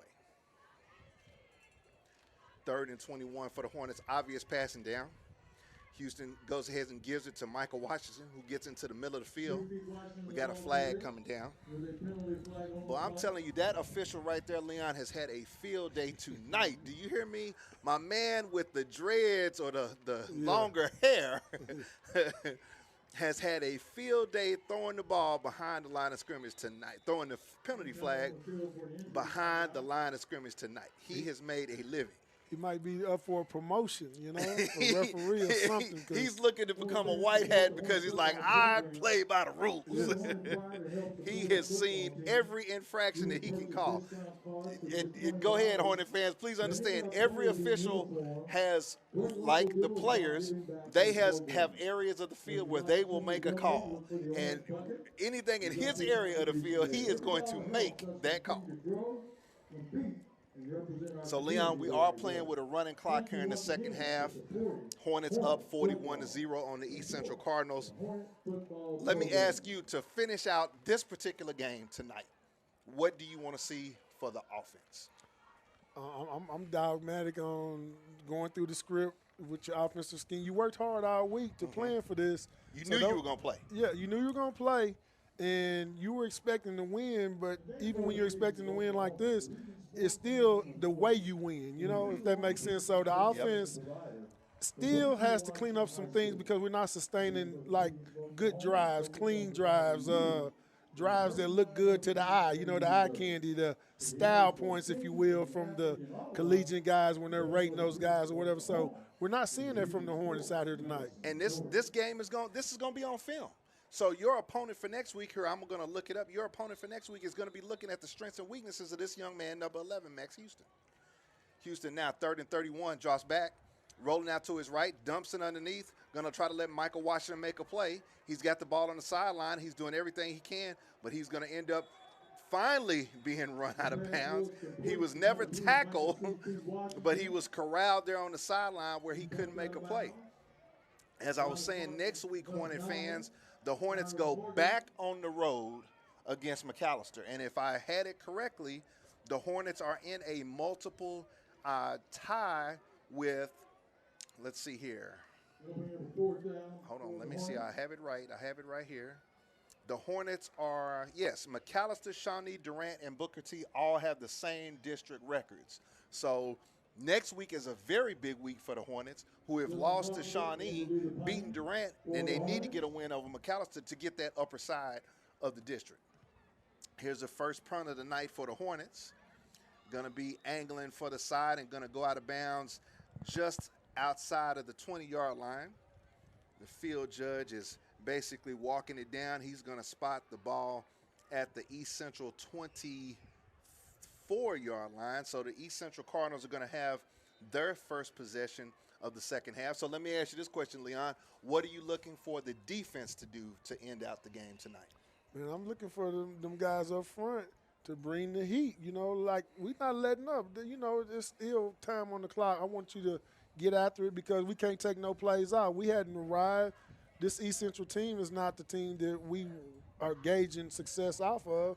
Obviously, it's nothing to gauge off of when you have 41 points in the third quarter. So I'm looking for these guys to continue to execute an effort. Because I'll say this, just from what I've seen in 2.5 games, here's the first play by the Cardinals. They've got their quarterback Chase now Robinson, nice. playing running back. 52. Chase Robinson. On the tackle. Pad level low. I will say this, Leon. Our offense, even with Levi Brooks, hasn't been crisp. We haven't been surgical. We haven't been methodical in moving the ball up and down the field. With all the talent that we have, with all the weapons that we have, it hasn't been, we're going to go out there and we're going to do whatever we need to do and get a touchdown. And that's something that is going to that could be an issue going forward. When we get, and you're right. And I call it we haven't dictated or dominated, you know? There you go. 2nd down and 12 at the 25-yard line of the Cardinals. And here's a botch snap.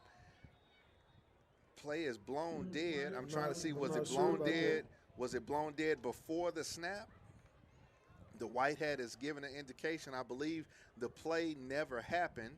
So I don't know if they didn't set the ball correctly. No, it's ruled an incomplete pass is what it is. Sorry about that, Hornet fans. So the pitch between the quarterback to the man coming behind him was a forward pass, which is incomplete. 5 minutes and 27 seconds left in the third quarter. And this Hornet defense, I would say, Leon, we probably have more weapons on the defensive side of the ball than we do on the offense. And that's saying a lot. Safe to say. Thompson back at quarterback being chased by number 13, rolls to his right. The ball is tipped. Wow, and coverage is once again, I'm going to say that man's name again. That's number 18, Braylon Jefferson. And he's been coming up, laying the wood, and now he's in coverage, getting in the passing lanes, tipping balls out of bounds. Is going to bring up 4th down for the Cardinals. That young man has been impressive in the amount of ground he covers, Leon. And that goes back to what we were talking about, that effort. I love to see guys play with effort. You know, when you got effort, anything can happen. And a lot of times when you're running like that, you get to the football and you make plays like 18. What's the old saying? Make a mistake, but do it going full speed. Exactly. And Hornet fans, honestly, as we're looking for this kick to get off, the punt is made. It's going to be another short punt. Durham is going to back up off of it. But, you know, yes, Leon, we have several guys that go both ways, but once again, I'm going to reiterate it. I feel like we have more dominant players on the defensive side of the ball than the offensive side of the ball. And that has to change. You know what I mean? Like, because you don't want, we talked about it in times past when we were in the booth, you don't want to put that pressure on your defense to have to stop and score. Yes. But most importantly, stop every possession. Right. You know, and it's one of those things where as you get more into district play and people are scheming against your weaknesses, if you get into a time of possession game and your offense can't do anything, eventually you're going to break because you're just, you know, playing field position. Got a new quarterback in the game. Here's the jet sweep for the Hornets. Number 4 takes it. He's going to have plenty of yards for a first down, and he's going to once again get deep into Cardinal territory. On the carry, that's Caleb Barnes. We have another quarterback in the game for the Hornets, so we may have seen the most of Max Houston for the evening, and we want to make sure we correct it. Max Houston is a junior. Now we've got number 20. This might be a freshman because I don't have a name for number 20. Here's a give over the left side to number 8. The ball carrier is McKalen Collier. He weaves a little bit, but we have once again another penalty flag on the field, and you know who threw it, Leon. You know who threw the flag. You know who threw the flag. He said it might be a running clock, but you still have rules, and I'm going to enforce the rules. This penalty flag is going to be graciously pimp walked back by the back judge, who's going to back the Hornets up. It's still going to be first down. 2 minutes and 20 seconds to go in the third quarter. The clock is a continuous motion right now. Hornets up 41-0 on the East Central Cardinals. Once again, the backup quarterback is in the game. At the Cardinals' 39-yard line. Hornets still in Cardinal territory. Here's another give coming here to the right side. Collier looking to get to the boundary. No, he splits 2 defenders for the Cardinals, and he's going to be corralled down just outside the 20-yard line. So the Hornets are once again on the move. No penalty flags on the field. Collier is taken down at about the 21-yard line. Not good enough to move the sticks just yet after the penalty on the prior play. But the Hornets are once again in East Central territory, and they're threatening. We're going to see whether or not the Hornets and Coach Nate Goodman decide to put the ball into the air to get into the end zone here. Once again, it's an inside give who's cut back. The ball carrier for the Hornets this time is Elijah Hill. So Hill's getting his first carry of the night, and he weaves a little bit, gets close to the first down marker. It looks like he's going to be about a yard short. 1 minute and 5 seconds left here in the third quarter. I do see Levi Brooks on the sidelines finally, Leon. He's talking to Max Houston, so Levi's moving around a little bit. We hope that back injury will allow him to play next week in a pivotal district game, and the Hornets are going to be on the road in McAllister.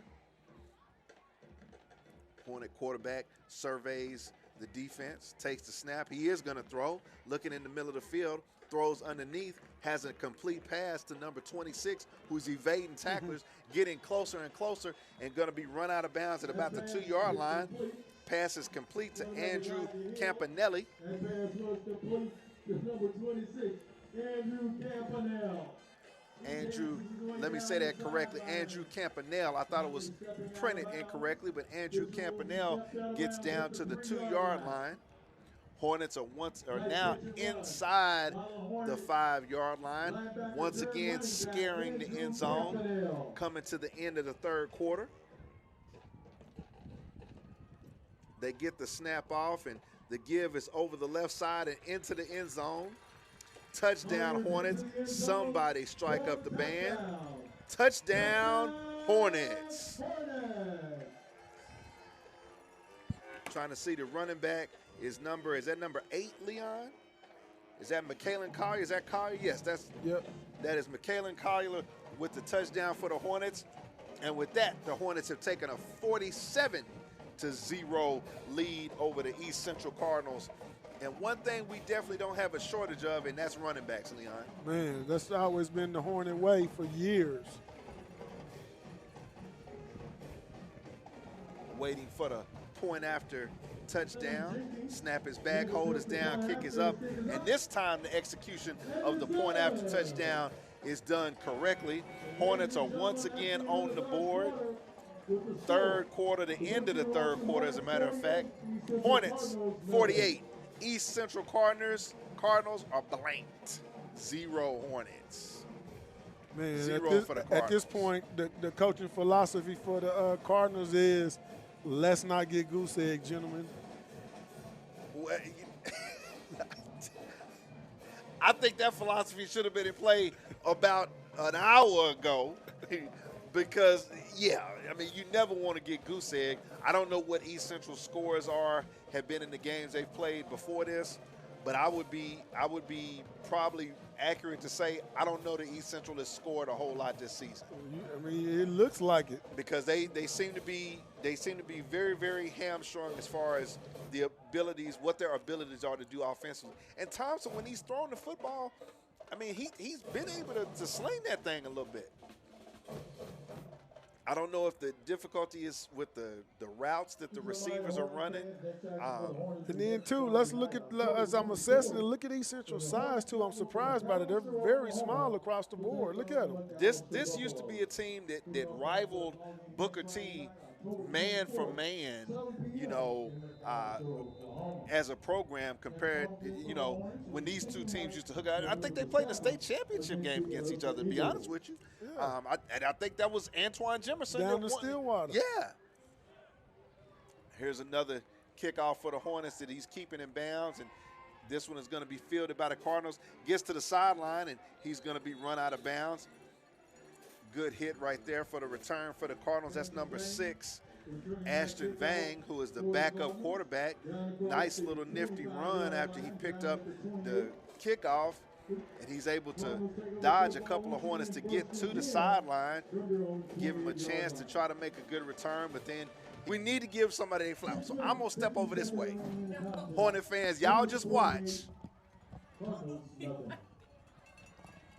So, Hornet fans, it gives me the pleasure to have our Booster Club president up here, Miss Dorena. Dorena, tell the Hornet fans what you got going and what you've been doing and what you've been up to.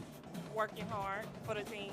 And it's evident by, like, all the hard work she puts in. The decorations is second to none. She makes sure that we always got what we need up here. And she was responsible for getting us back in the booth. You know what I mean? So kudos to Miss Dorena for that. And then she is the mother of number 0, Keenan. What is it? Caden. I'm sorry. You know, I know so many of them McClellan. Caden McClellan is her son, number 0. And he's come back in a major way. Came off a big injury. And tell us about that from a mom perspective and as a fan perspective, how you was feeling about that. I was heartbroken, but I'm super excited that he's back 3 weeks out from a broken collarbone. He came back, and he's made an impact every game. Super every impact. I think he scored in every game since he's been back, hadn't he? So, hey, Mom, you got to be a happy mom. And I know he's feeling good that he's back contributing with the Hornets. And we're going to take this victory, and we're going to get up out of here and get ready for the next game, right? Right. 1-0. Anything you want to share with the Hornet fans before we let you up out of here? I just want to tell you guys thank you for doing this for us. We appreciate it. We're not financially sound like some of the schools, and you guys take the time out every week to do this pro bono, should I say? Hey, we love the and Hornets. we appreciate it 1,000%. I hope this is something that continues on long after me, and that you all stay with the program and just continue doing what you do so that we can reach the masses. Ain't that it? And we appreciate your heart for staying on top of them, saying we need this. So we excited because people were really like, what's going on? Everybody else got it, but you were dogmatic, Mr. Dorena, and we appreciate your love and support and your heart for all that you do. No problem. Thank you, guys. All right, thank you. Now she's not on her headset, but I'm gonna ask. Now I'm gonna give it to her. We have one home game left. It's the last game of the season. We got 2 home games left. Oh, I'm totally messed up. I've told people wrong. So which games do we have left? I know we have November 7th, which is senior night. That's senior night, yes. We have another Thursday game against. I show October 24th against McAllister, which is next week. October 31st at Coweta, which is on the road. And then senior night, November 7th. Oh, maybe we only have 1 home game. You might Yes, be ma'am. right. Yes, Okay. ma'am. Yes, ma'am. So I'm asking, as the Hornets are threatening, go ahead and just let the cat out the bag for a little bit. Do we have anything? You guys have anything special? We have a large senior class. 22 seniors. 22. Oh, see, I was wrong again. I've been saying 17. Well, we have 18 because we got 37, which is Henry. He is our kicker. We Okay. added him on, and then we have athletic trainers. Okay, all right. So anything that you can tell us that you have in store special for senior night? We're just working to get everybody coordinated to get our player profiles updated for you guys and just welcome the families here that day and just have a good blowout game. Well, I have only one request for senior night, which is the last game of the season. If we can have some statistics so we can let Hornet fans know what this season has been like. First year for Coach Nate Goodman, but Ms. Darina McClellan, you have always done a great job for Leon and I, helping to get us up here to do this for the Hornet fans. In the times that last season when we did not do this game, there was not a Thursday or Friday that went by that I didn't get a text or something about where the game at, B, where the game at. I was sick. And so it's much love that we're up here in the booth. We do this for the kids. We really and truly do this for the kids, and we love the program. Hopefully we'll host a playoff game here too. Well, if we host a playoff game, you got us. You got us. You know, we'll be fine by the OSSA. They can come and get me and Leon. Yeah, okay. They can come and get me and Leon. Yeah, we'll figure something out. I'll make sure and tell them that too. Don't put me in that. Hornet fans, this is Darina McClellan, mom of number 0, Kaden McClellan. And also, she hasn't said anything. She's really a football mom because her little baby is playing on Saturdays now at the University of Missouri.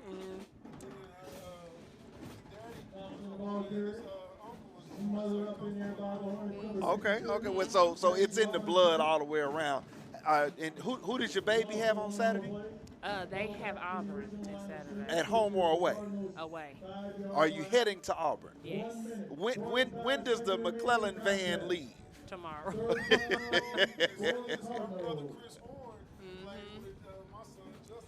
Okay, all right.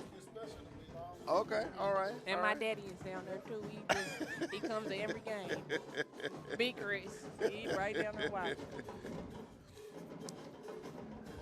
East Central Cardinals backed up into the shadow of their goal line with 1 minute and 23 seconds left. Darina McClellan, we thank you. We appreciate you. We couldn't get on camera. She said she didn't want to be on camera, but we got on the mic. We can at least give her flowers. We can say we did that, Leon. We did something good for the masses. Thank you, ma'am. Thank you now. 1 minute left in the ball game, Hornet fans. Hornets up 48-0 over the East Central Cardinals. And this has been, Leon, it's been a dominant performance, but it has not been a clean performance in my opinion. Yeah. And, I mean, that's fair to say. I mean, it just hadn't. And you got to remember we talked 2 years ago when we were leading into the playoffs. You want to go into the playoffs. Hot. Yeah. And you want to be able to say, with that swag as well, because you're going to need it down the stretch because teams get better. Here's a pass that's almost intercepted by the Hornets, almost intercepted by number 16. Don't have a name for that on the roster here. Clock is running. So, Leon, we have McAllister next week. I'm not sure about what McAllister is doing tonight. In the 2 weeks that we have before we come back for senior night, there is going to be either a very, very muddy picture and senior night is going to be very important, or everything is going to be very clear of where the Hornets are going into the playoffs. And hopefully, like you said, with all the injuries that we got, this was like a bye week for them guys, to get rested up, get healed up, and get back out here on the field because we're going to need some cohesiveness going down the stretch. And if we're going to do it, we want to make sure we're doing it with our ones for sure. Hornet fans, spread the word. We're on the march to the playoffs. You will hear our voices next on senior night for the Hornets here. We will be celebrating 22 seniors on a very special night going to go up against the Edison Eagles. From S.E. Williams Stadium, tonight the Hornets are victorious 48-0 over the crosstown rival, the East Central Cardinals. For Hornet Football 2025, I'm Byron Perry and Leon Skillings. We out. I got a tea time in the morning, and that's for real.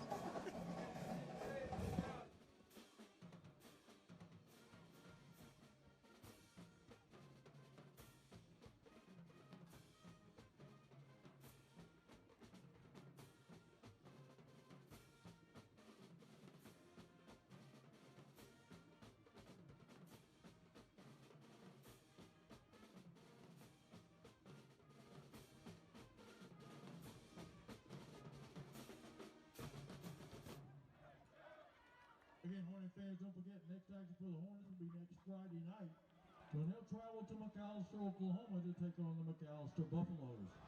Next action for the Cardinals will also be next Friday night when they'll host the Comets at Bishop's Valley High School. The last home game, senior night, November 7th, when the Hornets take on the Edison Eagles. On behalf of the administration here at Booker T. Washington High School, we thank you for your attendance tonight. Have a great rest of the fall break, and be blessed. Good night, everybody.